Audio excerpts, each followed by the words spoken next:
اللہ اللہ اللہ اللہ اللہ اللہ اللہ اللہ الحمدللہ رب العالمین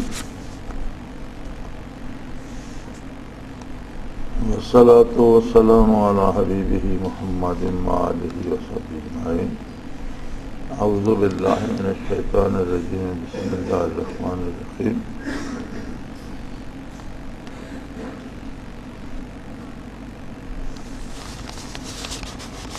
بہت سی باتیں تو آپ وہ پوچھتے ہیں جو کئی بار لکھی جا چکی ہیں. جو شخص مطالعہ نہیں کرتا اسے پوچھنے کا بھی کوئی فائدہ نہیں ہوتا. پوچھنے سے باتیں یاد نہیں رہتی، کم از کم المرشد ہی پڑھ لیا کرو.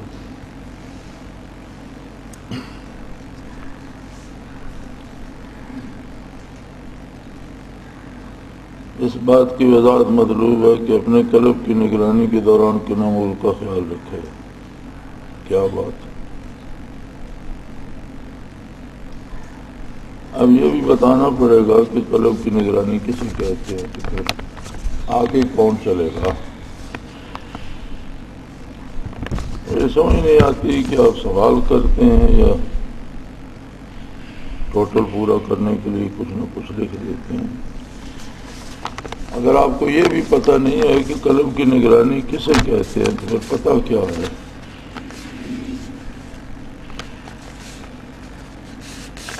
واسطے انفاظ سکھائی اس لیے جاتا ہے کہ کوئی دم غافل نہ جائے. اور بارہا یہ سائے کریمہ کی وضاحت ہو چکی ہے کہ وذکر ربک اذا نسیت. آدمی دنیا میں مشغول ہو جاتا ہے اور اسے کئی بار ذکر کی طرف توجہ نہیں رہتی، یاد نہیں رہتا. قرآن نے لفظ فرمایا اذا نسیت، یہ بھول جائے. تو جیسے یاد آئے فوراً اپنے قلب کی نگرانی کرے، ہر سانس میں اللہ خوب جاری رہے. برائی بے حیائی دیکھنے سے بچے تب سوچنے سے بھی بچ سکے گا. بے حیائی سننے سے بچے تب بے حیائی سوچنے سے بھی بچ سکے گا. غلط محفل میں نہ بیٹھے. اب یہ ساری ابتدائی باتیں مجھے روز دہرانی ہیں، تو پھر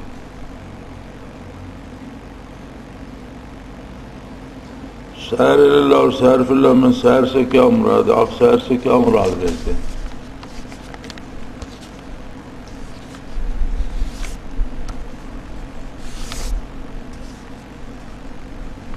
جہاں تک اردو لغت یا ادب کا تعلق ہے اس میں تو سیر چلنے کو کہتے ہیں. اسی لیے جو آدمی چلتا پھرتا محض چلنے کے لیے جاتا ہے کہتے ہیں سیر کے لیے گیا.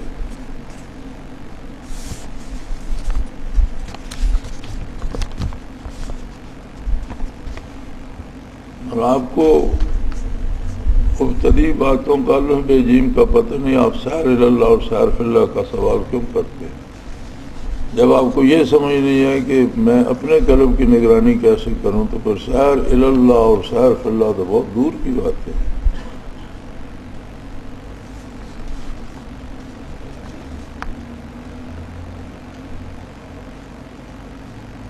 یہ منازل ہوتے ہیں صوفیاء کے، اور سیر اللہ سے مراد ہوتی ہے کہ قرب الہی کے لیے جو مجاہدات کیے جاتے ہیں انہیں سیر اللہ کہتے ہیں. کسی کو وصال الہی کسی حد تک اپنی حیثیت کے مطابق نصیب ہو تو ذات باری اور صفات باری میں جو فکر نصیب ہوتی ہے اسے سیر فی اللہ کہتے ہیں. لیکن آپ کو اس سے کیا جب آپ کو الف بے جیم کی خبر نہیں.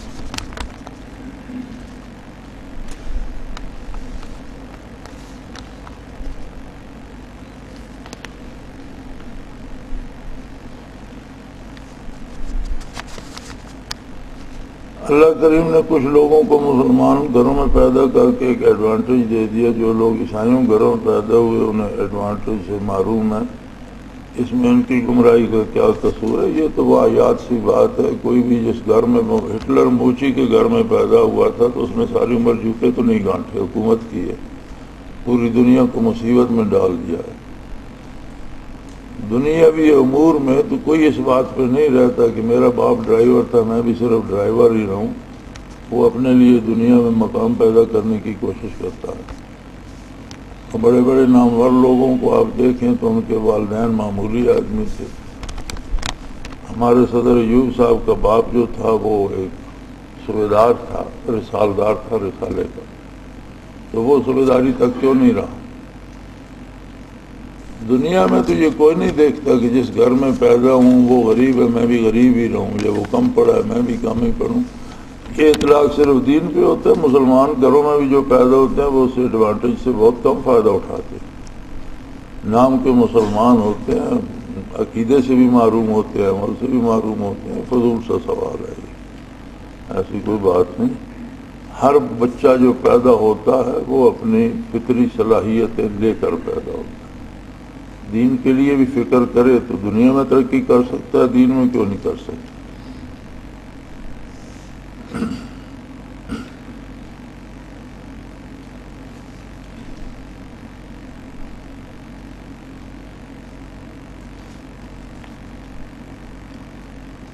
جو لوگ مسلمان گھروں میں پیدا ان کا کردار انگریزوں سے بدتر ہے، ان کے پاس ایمان ہے تو وہ کیسا ایمان ہے؟ اس پر آپ لوگ یہ بھی کہتے ہیں کہ یہ نام کے مسلمان جیسے میں جنت میں جائیں گے اور اچھے کردار کے انگریز دوزخ میں۔ یہ انگریز مسلمان کا جھگڑا کہاں سے شروع ہو گیا؟ یہ تو کافر مسلمان کی بات ہے۔ کافر انگریز ہو یا مسلمان ہو اس سے کوئی فرق نہیں پڑتا۔ یہ گورے کالے کا تو جھگڑا نہیں ہے، یہ تو ایمان اور کفر کی بات ہے۔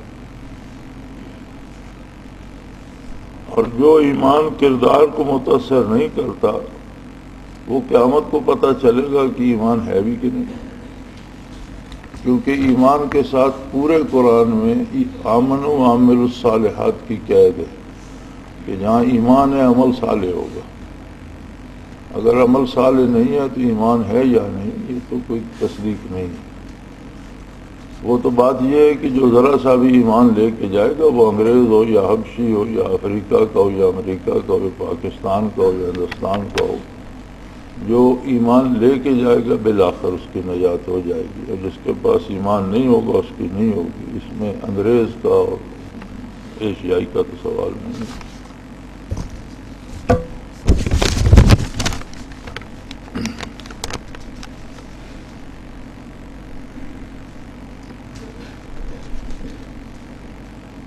جن لوگوں کو حضور صلی اللہ علیہ وسلم کی بیعت نصیب ہوئی، کفار کے لیے سخت اور آپس میں رحم کرنے والے اور ورکنگ کنڈیشن میں رکوع و سجود کرتے نظر آتے ہیں، اس میں سوال یہ ہے کہ یہ رکوع و سجود ترجمہ ٹھیک ہے؟ کمال ہے یار، یہ میں جو سمجھتا ہوں یہ 50 دفعہ بیان ہو چکی ہے۔ آپ کہاں ہوتے ہیں؟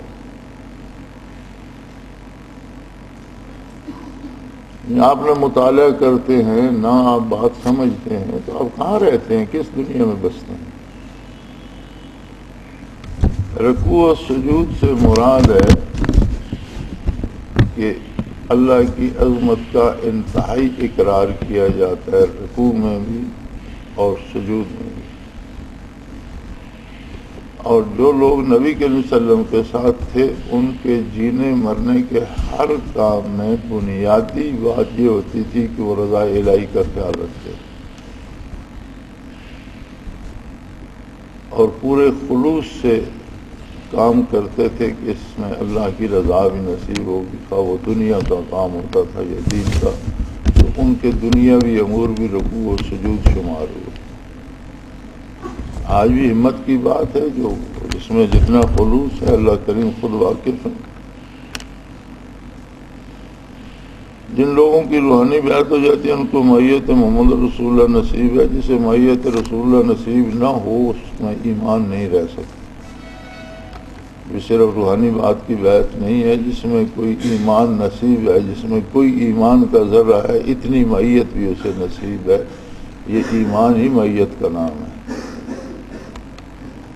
اور جو معیت سے معروم ہوتا ہے وہ ایمان سے بھی معروم ہو جاتا ہے۔ ایمان نام ہی نبی کریم صلی اللہ علیہ وسلم کے ساتھ رہنے کا ہے۔ اب کس میں کتنا ہے اور اسے کتنی نصیب ہے یہ الگ بات ہے۔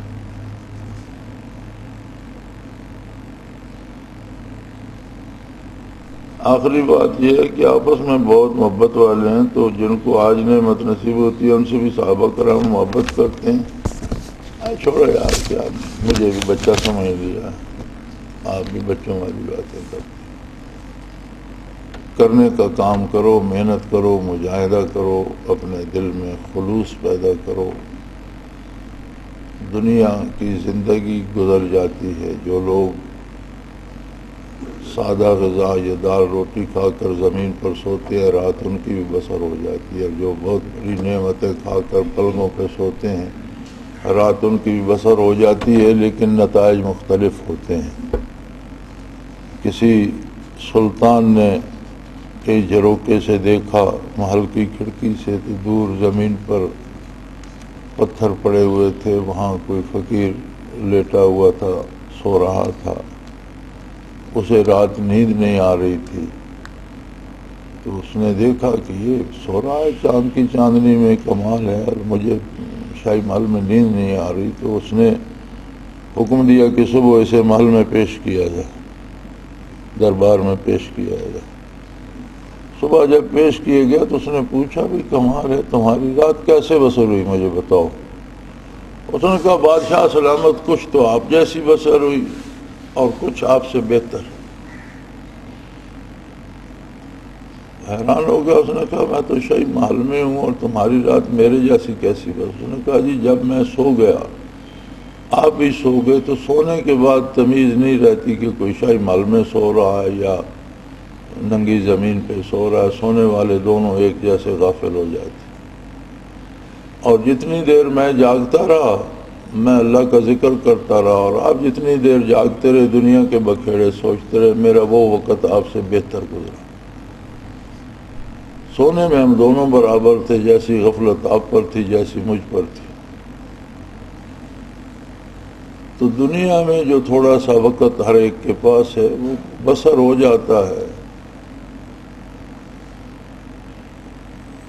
لیکن نتائج کے اعتبار سے وہ کیسا بسر ہوا، آخرت میں اس پر کیا مرتب ہوگا، اللہ کے نزدیک اس کی کیا حیثیت ہے۔ اور جب کہ اب رحمت عالم صلی اللہ علیہ وسلم کی نبوت کا دور ہے، انوارات کی بارش ہے، اللہ کے کرم کی بارش ہو رہی ہے، اور برکات نبوت قیامت تک اسی طرح جاری ہیں۔ یہ بندے کی اپنی ہمت کی بات ہے کہ وہ احساس کرتا ہے ان کی عظمت کا، ان کی قیمت کا اسے ادراک ہے، ان کے حصول کی کتنی کوشش کرتا ہے۔ تو جو لمحات زندگی کے نصیب ہیں میاں، وہ اس کوشش میں لگا ہوں اور مطالعہ کی عادت ڈالو۔ کم از کم کچھ بھی نہیں پڑھتے تو کم از کم المرشد پڑھا کرو، تو یہ سوال پیدا نہ ہو۔ تو یہ بے شمار تقریروں میں بارہ دہرائے جا چکے ہیں، ایسی معروف آیات مبارکہ ہیں کہ کتنی دفعہ ان کی نظیر اور مثال پیش کی جا چکی ہے۔ تو کوشش کریں، مطالعہ کرنے سے بات سمجھ آتی ہے۔ سلسلے کی بے شمار کتب ہیں، تصوف کے بارے جاننا ہے تو دلائل السلوک حضرت رحمۃ اللہ علیہ کی ہے، اسے دہرائیں، بار بار پڑھیں، کچھ تو سمجھ آنا شروع ہو جائے گی۔ تو بغیر مطالعہ کیے تو بات نہیں بنتی۔ اللہ کریم توفیق دے اور اپنے وقت کو ضائع ہونے سے بچائیں۔ الحمدللہ رب العالمین والصلاۃ والسلام علی محمد۔ اللہم ربنا لا تقتلنا بغضبک ولا تغرقنا بعذابک اللہم ربنا لا تسلط علینا